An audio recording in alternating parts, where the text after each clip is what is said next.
കെജ്രിവാൾ നേരത്തെ കോൺഗ്രസുമായി ബാന്ധവം ഉണ്ടാക്കി കളയും, BJPക്കെതിരെ ശക്തമായ ഒരു ബദൽ രൂപീകരിക്കണം എന്നൊക്കെ പറഞ്ഞ് പറ്റിക്കൂടുകയും ഒടുവിൽ അദ്ദേഹത്തിന്റെ ഇഷ്ടത്തിലേക്ക് വരുതിയിലേക്ക് കൊണ്ടുപോകാൻ ശ്രമിക്കുകയും അത് കോൺഗ്രസ് തഴയുകയും ചെയ്തു.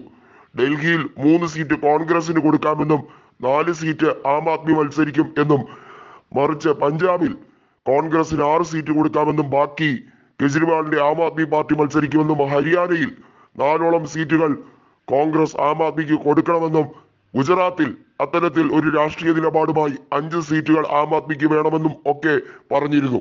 ഒടുവിൽ ഇതെല്ലാം വെള്ളത്തിൽ വരച്ച വര പോലെയായി. ആം ആദ്മി പാർട്ടി BJPയുടെ ബി ടീമാണെന്ന് വീണ്ടും വീണ്ടും ബോധ്യപ്പെടുത്തി കൊടുക്കുന്ന രാഷ്ട്രീയ സാഹചര്യമാണ് നമ്മൾ കണ്ടത്.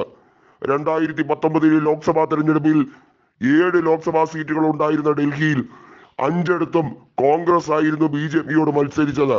എല്ലായിടത്തും ആം ആദ്മി പാർട്ടി 3ാം സ്ഥാനത്തേക്ക് തഴയപ്പെട്ടു. ആകെ 2 ലോക്സഭാ മണ്ഡലങ്ങളിലാണ് കോൺഗ്രസിനേക്കാൾ നേരിയ വ്യത്യാസത്തിൽ ആം ആദ്മി 2ാം സ്ഥാനത്തെങ്കിലും കടന്നുകൂടിയത്.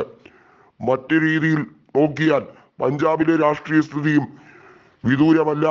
അവിടെ അധികാരം കിട്ടി എന്ന് അഹമ്മദിക്കുന്ന ഭഗവത് മാനും കൂട്ടരും വ്യക്തമായി മനസ്സിലാക്കാൻ തുടങ്ങിയിരിക്കുന്നു. ലോക്സഭാ തെരഞ്ഞെടുപ്പിൽ ഇതിന്റെ അനുരണനം ഉണ്ടാകുകയില്ല. അവിടെ കോൺഗ്രസ് അനുകൂല തരംഗമായിരിക്കും.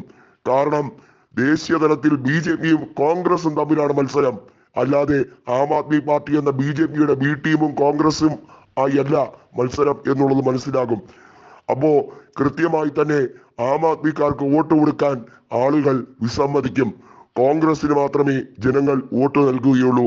BJP വിരുദ്ധർ കോൺഗ്രസിലേക്ക് ഒരുമിക്കുകയും ചെയ്യും. ഇത് കൃത്യമായി കെജ്രിവാൾ മനസ്സിലാക്കി തുടങ്ങിയിരിക്കുന്നു. ആം ആദ്മി പാർട്ടിയുടെ ഔദാര്യം കോൺഗ്രസിന് വേണ്ടേ വേണ്ട. ഡൽഹിയിൽ അടുത്ത തവണ നിയമസഭാ തെരഞ്ഞെടുപ്പിൽ കോൺഗ്രസിന് വലിയ മുന്നേറ്റം ഉണ്ടാകും എന്ന് തന്നെയാണ് അവർ പ്രതീക്ഷിക്കുന്നത്. അത് PCC അധ്യക്ഷൻ കൃത്യമായ സർവേകളിലൂടെ വ്യക്തമാക്കുകയും ചെയ്യുന്നു. ലോക്സഭാ തെരഞ്ഞെടുപ്പിന് മുന്നോടിയായി ഇന്ത്യ മുന്നണി രൂപീകരിച്ചപ്പോൾ അതിന്റെ അമരക്കാരനാവാൻ നിതീഷ് കുമാർ ശ്രമിച്ചു.